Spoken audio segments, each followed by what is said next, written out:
Hi and welcome. Today I will be talking about two bicycle frame pumps that are not super small or super light.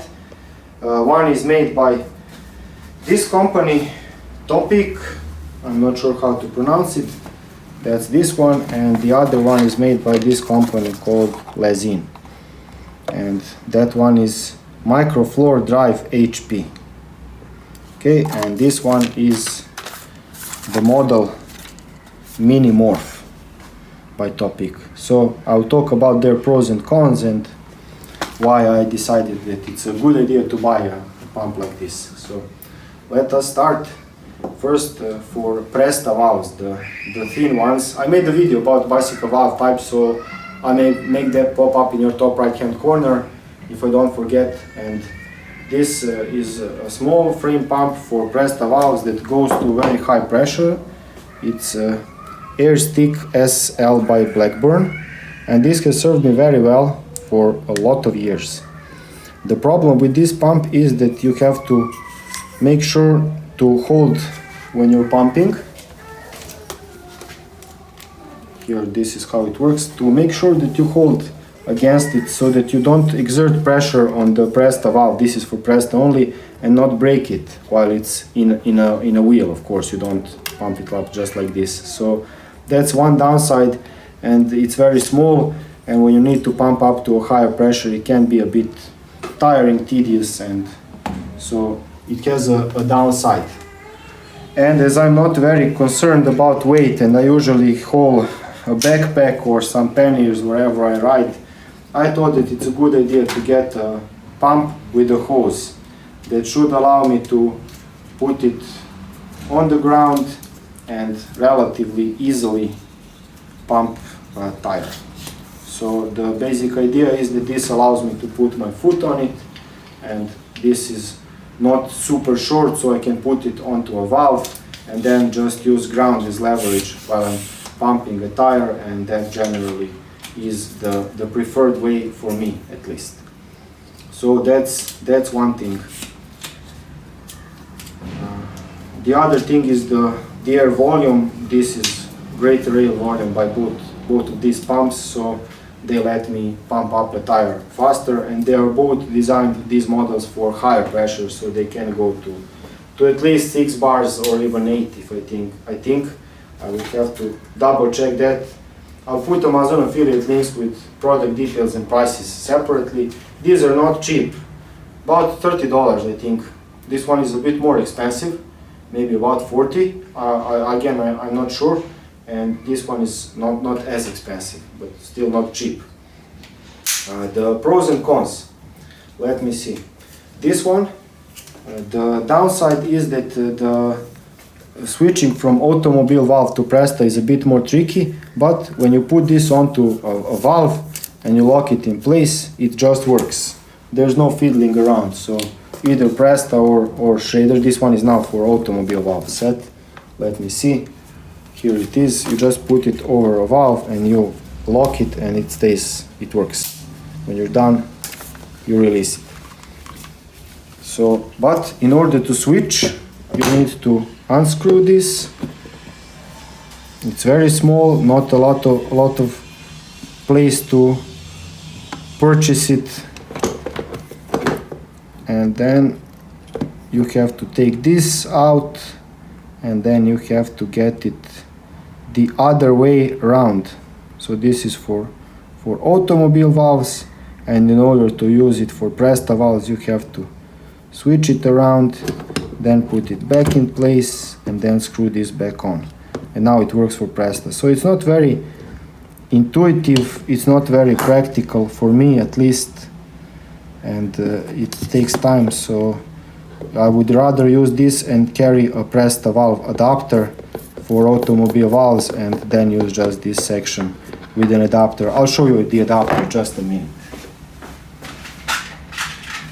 Here for Presta valves you can carry just this screwed onto a valve, perhaps always, and call it a day. So this one is smaller and lighter compared to this one, which has its pros and cons. The cons are that the hose is very short, almost as if it didn't exist. This is just barely enough to put it onto a valve. If you have a deep section rim, you could require to do a bit of gymnastics to get it to work. So that's about the Topeak one. And this is the Lezyne one. This one has one downside apart from its size. It's heavier and larger, and all the other things apart from another, the downside that I'll explain in a minute, are good. It has a lot of air volume, but you can pump it to a high pressure, and this is not too uncomfortable when pumping, at least for me. For a floor pump it would not be my choice, but for a carry on a bicycle pump it's okay. I like this way that you can lock it up. It stays securely in place, so that's good to carrying it around. It doesn't look too fiddly. It looks a bit more sturdy than the Topeak one, a bit less plastic. Now for the downsides. Here it has this button to release pressure, and that's generally a good idea when you're pumping up, especially for pressed valves. You should loosen some pressure that gets stuck between the pump head and the valve of the tire of the tube. So you press this and then you unscrew it. And this is the main downside of this pump, that you need to screw it onto a valve. It doesn't just get on and then engage with the lever like this one, but you need to screw it down. And when you're screwing it down with pressed valves, you also run the risk of turning this closing cap, screwing it also in, so that it prevents you from pumping up your tires. The positive side is that screwing down gives you a more positive situation, so you know that it's properly engaged, but that's also a downside because it can create problems if you also are not careful and manage to screw this in along with screwing the pump head on. I've seen people have problems and make that mistake. For me it's not a huge issue, but it is objectively something to take note of. Now, in order to switch to automobile valve, so this whole section spins as you're screwing it on from here, from this line to the end. So in order to use automobile valve, you just hold this part with your hand and unscrew it, and you have the Schrader valve side, and you can then just screw it in the other way around. And with this one, it's also how I would generally use it for pressed valves, just having this adapter with me and screw this onto a pressed valve and then screw it so that I don't fiddle with the pump's head too much. So here you also have the air release, but with Schrader valves it's not that crucial to use it. So you screw this onto a valve and then you pump it up. And now the downside with real automobile valve, so not using an adapter, but when you're pumping up an automobile tire Schrader valve, is that you do lose a bit of pressure while you're unscrewing this, and it starts leaking, but this pin in the middle hasn't yet disengaged to prevent the air from coming out of the Schrader valve, so you need to work a bit faster. So that's a downside. Neither are perfect. If I had to make a recommendation, I do like these pumps with a hose. For me that's very practical, very easy. If I'm tired, if I'm hurt and have some problems with hands or anything else, it's best when I can just use this with one hand and hold it with one good leg or something. So it's probably a better option, more sturdy, longer, but it's also heavier. So if you're weight conscious, or you don't want to hold this on your bike but put it somewhere in a backpack or somewhere, then perhaps a bit smaller version is a good idea. But of course, for jersey pockets, this is the only one that really works, and I've had very good results with this pump. I cannot complain. It's just frustrating if you have a few flats on ride. It can be a bit not enjoyable. So I'm not sure. And as far as holding them on the frame, they come with holders. I still haven't used those. They are carried in a bag, so in my backpack. I don't leave them on a bicycle, but they look not too bad for both pumps. They have this and then this Velcro to secure it. and this one also uses the same system with the clips and also some velcro to thread it through and keep it secure in place. So not bad.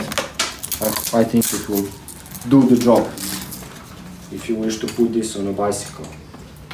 And I hope I've explained everything and given you some information about these two pumps. I bought these both these because my good friend and I wanted pumps like this with a hose. And sorry about the noise. And when I will let him choose which one he prefers, and I take the other one. I hope and I expect it to not go wrong with either one. So for what it's worth, he chose this for the less fiddly attachment system, and so I'm stuck with Lezyne for now. So it's not bad. It does the job. It's still practically brand new. They haven't been used a lot, but they are okay. And that's it. Thank you very much for watching, and I will see you in some other video. Cheers.